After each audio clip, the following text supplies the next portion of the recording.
Can you just say your name and that you're the director of the Jesuits? Carol Jacobe, director of the Lemoyne College Jesuits.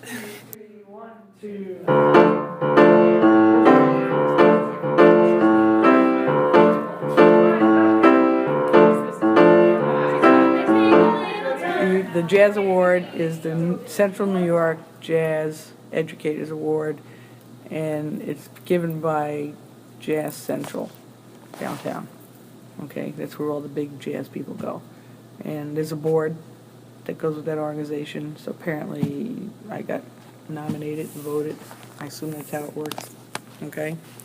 And it's kind of cool, but what I thought was even cooler is that I'm the first female. That's like really cool.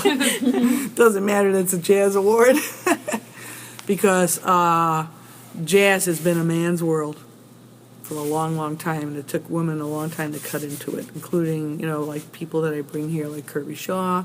Notice how many men have come and how few women there are. Okay, so we're just breaking into that field nicely. Next. So, how long have you been director of the Jesuits? The Jesuits? Yes. This marks the beginning of 10.5 years, right? Because this year was 10 at this time. Actually, this is actually 11 coming up. Yeah, this will be my 11th. So, what's your favorite part of directing the Jesuits? Watching them get better. Thanks, Carol. Maybe, watching struggle, and then all of a sudden the notes come together and everybody's like, wow, that's the coolest part. Growth. What's been your favorite Jesuits memory to date? Oh my. I almost think trash in the camp. To date? To date. Trash in the camp is your favorite memory to date? That was kind of cool. Probably the reunion, bringing back members last year. The vocal jazz festivals, they're always exciting. What do you do for the vocal Jesuits, or the vocal jazz festivals? Jazz festivals. Can Well, you explain those? I hire a clinician from someplace in the country, usually out west, because that's where the good ones are. And then I recruit high schools, invite them to the festival, and then I manage it and make it work with the help of the Jesuits. And what do you manage? Explain to people who don't know what the Well, I is. gather the program notes and the programs, and I get the hotel for the clinician, I get his plane to get here, I take him to breakfast, I get him dinner and lunch. I organize the Jesuits to do all the other jobs. That's true. So, yeah, it's a big event, and it's not that difficult because I've been doing them for 40 years. I've always been doing vocal jazz festivals even when I taught high school.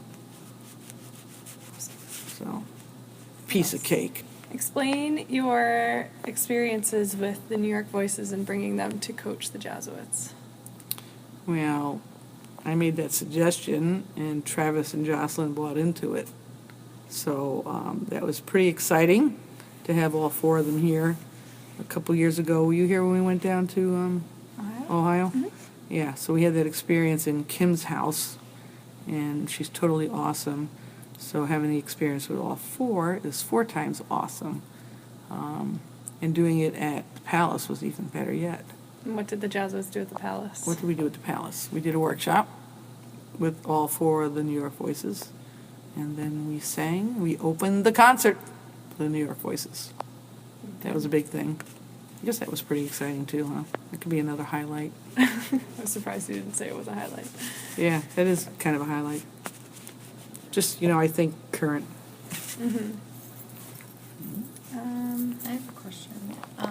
How do you think the students in the Jesuits have had an impact on you getting that award? And, do you think that they really helped a lot to maybe motivate you, or? Well, their presence in the community is pretty widely known, so if they're widely known, that makes me widely known. I think doing the festivals, I'm also an all-state judge for New York State. I've also I've chaired the all-state vocal jazz ensemble several times. I work on committees, so I guess they know that too, of what I do. I think it's all together, not just one particular thing that happens. But it's nice having the Jesuits when I'm getting this award. So, and they're going to sing before the presentation, so that's even better yet. That's a complete circle, an educator with their students.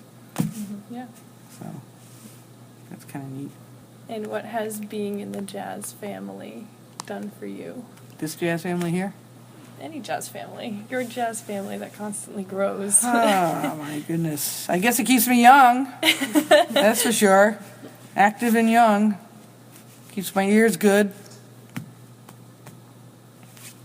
It's nice to meet, new people that do jazz. And like I said, I've been at this for vocal jazz for probably 30 some odd years. And when I bring a clinician in here, I always learn something. There's always learning going on, not only for the students, but all the teachers, including myself. I would be disappointed if I brought somebody in here and I didn't learn a new technique or a new idea to explore. So I'm always game for that. Who has been your favorite clinician? Kurt Marcy was wonderful. I can't remember who else came. We had Kim. Kim? Oh, Kim is in that top 3. Notice it's females, too. Yeah. I learned a lot from Kim. A lot. We all did. Yep. A lot of new techniques, and it was just neat, sharing jazz together with her. So Kim, Diana, and Sue. Cool. Don't ask me to rank them because they're my friends. I wouldn't do that, yeah. They're my friends, too, besides my colleagues.